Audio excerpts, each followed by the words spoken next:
This is Chapter 9 of the Heart of the Buddha's Teachings. The chapter is titled Right View. The first practice of the Noble Eightfold Path is right view, samyag drishti. Right view is, first of all, a deep understanding of the Four Noble Truths: our suffering, the making of our suffering, the fact that our suffering can be transformed, and the path of transformation. The Buddha said that right view is to have faith and confidence that there are people who have been able to transform their suffering. Venerable Shariputra added that right view is knowing which of the four kinds of nutriments that we have ingested have brought about what has come to be. Shariputra described right view as the ability to distinguish wholesome roots, kushala mula, from unwholesome roots, akushala mula. In each of us there are wholesome and unwholesome roots, or seeds, in the depths of our consciousness. If you are a loyal person, it is because the seed of loyalty is in you. But don't think that the seed of betrayal isn't also in you. If you live in an environment where your seed of loyalty is watered, you will be a loyal person. But if your seed of betrayal is watered, you may betray even those you love. You'll feel guilty about it, but if the seed of betrayal in you becomes strong, you may do it. The practice of mindfulness helps us identify all the seeds in our store consciousness and water the ones that are the most wholesome. When one person comes up to us, the very sight of him makes us uncomfortable. But when someone else walks by, we like her right away. Something in each of them touches a seed in us. And if we love our mother deeply, but feel tense every time we think of our father, it is natural that when we see a young lady who looks like our mother, we will appreciate her. And when we see a man who evokes the memory of our father, we will feel uncomfortable. In this way, we can see the seeds that are in us. Seeds of love for our mother and seeds of hurt vis-a-vis our father. When we become aware of the seeds in our storehouse, we will not be surprised by our own behavior or the behavior of others. The seed of Buddhahood, the capacity to wake up and understand things as they are, is also present in each of us. When we join our palms and bow to another person, we acknowledge the seed of Buddhahood in him or her. When we bow to a child this way, we help him or her grow up beautifully and with self-confidence. If you plant corn, corn will grow. If you plant wheat, wheat will grow. If you act in a wholesome way, you will be happy. If you act in an unwholesome way, you will water the seeds of craving, anger, and violence in yourself. Right view is to recognize which seeds are wholesome and to encourage those seeds to be watered. This is called selective touching. We need to discuss and share with each other to deepen our understanding of this practice and practice of the 5 mindfulness trainings, especially the 5th about the foods we ingest. At the base of our views are our perceptions, samjna. In Chinese, the upper part of the character for perception is mark, sign, or appearance, and the lower part is mind or spirit. Perceptions always have a mark, and in many cases that mark is illusory. The Buddha advised us not to be fooled by what we perceive. He told Subhuti, "Where there is perception, there is deception." The Buddha also taught on many occasions that most of our perceptions are erroneous, and that most of our suffering comes from wrong perceptions. We have to ask ourselves again and again, am I sure? Until we see clearly, our wrong perceptions will prevent us from having right view. To perceive always means to perceive something. We believe that the object of our perceptions is outside of the subject, but that is not correct. When we perceive the moon is us. When we smile to our friend is also us, because she is the object of our perception. When we perceive a mountain, the mountain is the object of our perception. When we perceive the moon is the object of our perception. When we say, "I can see my consciousness in the flower," it means that we can see the cloud, the sunshine, the earth, and the minerals in it. But how can we see our consciousness in a flower? The flower is our consciousness. It is the object of our perception. It is our perception. To perceive means to perceive something. Perception means the coming into existence of the perceiver and the perceived. The flower that we are looking at is part of our consciousness. The idea that our consciousness is outside of the flower has to be removed. It is impossible to have a subject without an object. It is impossible to remove one and retain the other. The source of our perception, our way of seeing, lies in our store consciousness. If 10 people look at a cloud, there will be 10 different perceptions of it. Whether it is perceived as a dog, a hammer, or a coat depends on our mind, our sadness, our memories, our anger. Our perception carries with them all the errors of subjectivity. Then we praise, blame, condemn, or complain, depending upon our perceptions. But our perceptions are made of our afflictions, craving, anger, ignorance, wrong views, and prejudice. Whether we are happy or we suffer depends largely upon our perceptions. It is important to look deeply at our perceptions and know their source. We have an idea of happiness. We believe that only certain conditions will make us happy, but it is often our very idea of happiness that prevents us from being happy.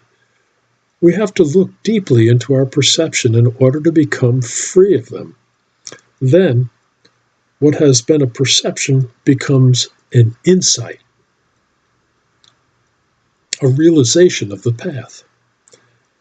This is neither perception nor non-perception. It is a clear vision, seeing things as they are.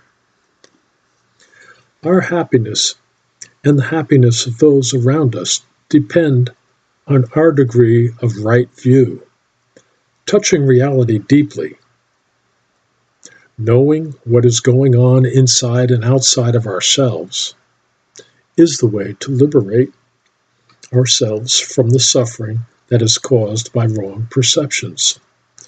Right view is not an ideology, a system, or even a path.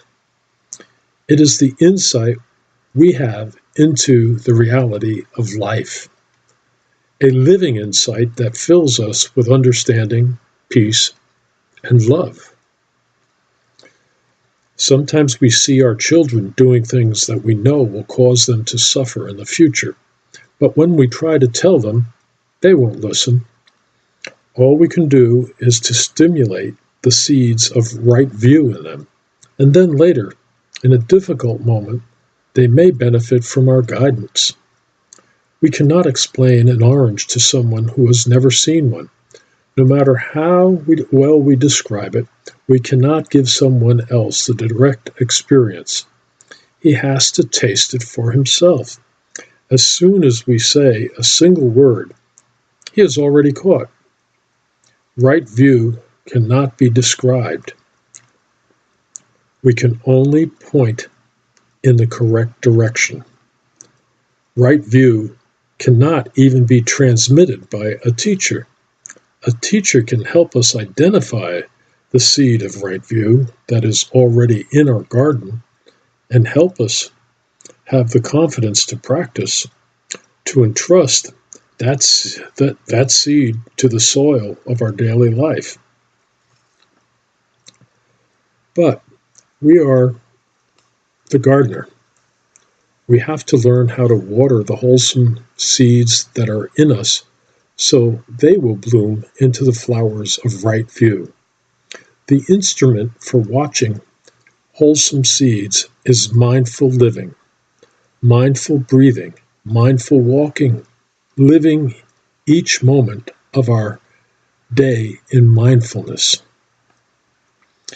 At a peace rally in Philadelphia in 1966, a reporter asked me, "Are you from the North or South Vietnam?"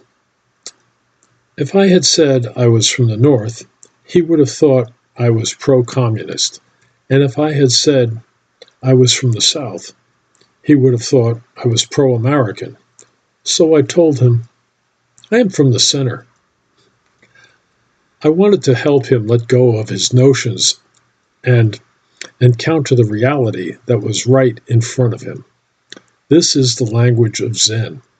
A Zen monk saw a beautiful goose fly by, and he wanted to share this joy with his elder brother who was walking beside him. But at that moment, the other monk had bent down to remove a pebble from his sandal. By the time he looked up, the goose had already flown by. He asked, "What did you want me to see?" But the younger monk could only remain silent. Master Tai Shu said, "As long as the tree is behind you, you can see only its shadow. If you want to touch the reality, you have to turn around." Image teaching uses words and ideas. Substance teaching communicates by the way you live. If you come to Plum Village for one day, you have an idea about Plum Village. But that idea isn't really Plum Village. You might say, "I've been to Plum Village," but in fact, you've really only been to your idea of Plum Village. Your idea might be slightly better than that of someone who has never been there, but it's still only an idea. It's not the true Plum Village. Your concept or perception of reality is not reality. When you are caught in your perception and ideas, you lose reality.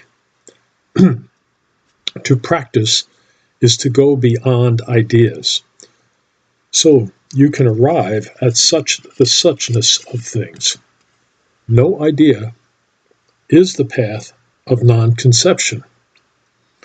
As long as there is an idea, there is no reality. No truth, no idea means no wrong idea, no wrong conception. It does not mean no mindfulness. Because of mindfulness, when something is right, we know it's right. And when something is wrong, we know it's wrong. We are practicing sitting meditation, and we see a bowl of tomato soup in our mind's eye. So we think it is wrong practice because we're supposed to be mindful of our breathing. But if we practice mindfulness, we will say, I am breathing in, and I am breathing about, and I'm thinking about tomato soup. That is right mindfulness already. Rightness or wrongness is not objective. It is subjective. Relatively speaking, there are right views and there are wrong views. But if we look more deeply, we will see that all views are wrong views. No view can ever be the truth. It is just from one point. That is why it is called a point of view. If we go into another point, we will see things differently and realize that our first view was not entirely right. Buddhism is not a collection of views. It is a practice to help us eliminate wrong views. The quality of our views can always be improved. From the viewpoint of ultimate reality, right view is the absence of all views. When we begin to practice, our view is a vague idea about the teachings, but conceptual knowledge is never enough. The seeds of right view, the seed of Buddhahood, are in us, but they are obscured by so many layers of ignorance, sorrow, and disappointment. We have to put our views into practice. In the process of learning, reflecting, and practicing, our view becomes increasingly wise, based on our real experience. When we practice right mindfulness, we see the seed of Buddhahood in everyone, including ourselves. This is right view. Sometimes it is described as the mother of all Buddhas, Prajna Paramita, the energy of love and understanding that has the power to free us. When we practice mindful living, our right view will blossom, and all the other elements of the path in us will flower also. The 8 practices of the Noble Eightfold Path nourish each other. As our view becomes more right, the other elements of the Eightfold Path in us also deepen. Right speech is based on right view, and it also nourishes right view. Right mindfulness and right concentration strengthen and deepen right view. Right action has to be based on right view. Right livelihood clarifies right view. Right view is both a cause and an effect of all the other elements in the path. And that is the end of chapter 9.